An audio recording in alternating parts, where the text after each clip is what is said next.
UP विधानसभा चुनाव के शुरुआती 2 चरणों के बाद अब बारी तीसरे चरण के मतदान की है और माना जा रहा है कि तीसरे चरण का चुनाव सत्ता की दशा और दिशा तय करने वाला होगा, क्योंकि तीसरे चरण में 20 फरवरी को यादव बेल्ट और बुंदेलखंड के इलाके के 16 जिलों में 59 सीटों पर मतदान होगा, जहां 627 उम्मीदवारों की किस्मत का फैसला ईवीएम में कैद होगा। ऐसे में इस इलाके में कौन सी पार्टी किस पर हावी है, उसे जानने के लिए आप अगर 2017 के आंकड़े देखें तो पता चलता है कि 2017 में हुए चुनाव में बीजेपी ने यहां 59 सीटों में से 49 सीटों पर जीत दर्ज की थी, जबकि सपा अपने यादव बेल्ट इलाके में महज 9 सीटें ही जीत सकी थी,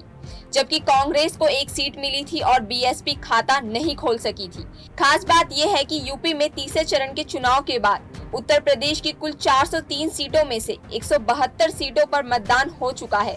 जो बताने के लिए काफी है कि इन तीनों चरणों में जिस पार्टी ने जनता के बीच अपनी पकड़ बना ली है, वो जीत की राह पर निकल चुकी है, क्योंकि पिछली बार भी तीसरे चरण के चुनाव तक ही हार जीत की हवा का रुख किस ओर था, इसके संकेत मिलने लगे थे। आपको बता दें कि तीसरे चरण में ब्रिज और अवध के क्षेत्र में मतदान होना है, उसे आलू बेल्ट भी कहा जाता है, और यहाँ पर शाक्य और कुर्मी समुदाय के लोग भी बड़ी तादाद में हैं, जिन्हें बीजेपी का हार्ड कोडर माना जा रहा है। बीजेपी को इस पर जवाबी तर्कों के साथ मैदान में उतरना होगा, क्योंकि इस इलाके में बसपा और सपा जातीय समीकरण फिट करते ही बीजेपी के लिए अपनी सीटें बचाना आसान नहीं होगा, क्योंकि सपा ने छोटे छोटे दलों जैसे महान दल राजभर की पार्टी में गठबंधन कर बीजेपी की मुसीबत बढ़ाई है। ऐसे में जहां यादव बेल्ट को सपा का गढ़ माना जाता है, क्योंकि यहां से विपक्ष के सबसे बड़े नेता अखिलेश यादव भी मैदान में हैं। अखिलेश यादव मैनपुरी जिले के करहल सीट से चुनाव में उतरे हैं और चाचा शिवपाल यादव इटावा के जसवंत नगर सीट से ताल ठोक रहे हैं।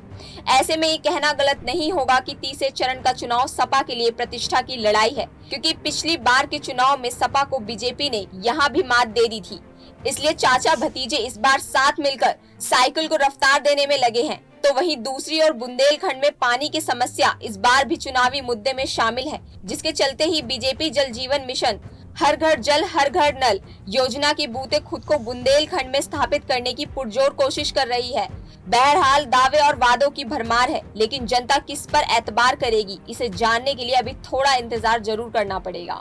इस वीडियो पर अपनी प्रतिक्रिया कमेंट बॉक्स में जरूर दें और देश दुनिया की तमाम खबरों से रूबरू रहने के लिए द न्यूज़ 15 को लाइक, शेयर और सब्सक्राइब जरूर करें।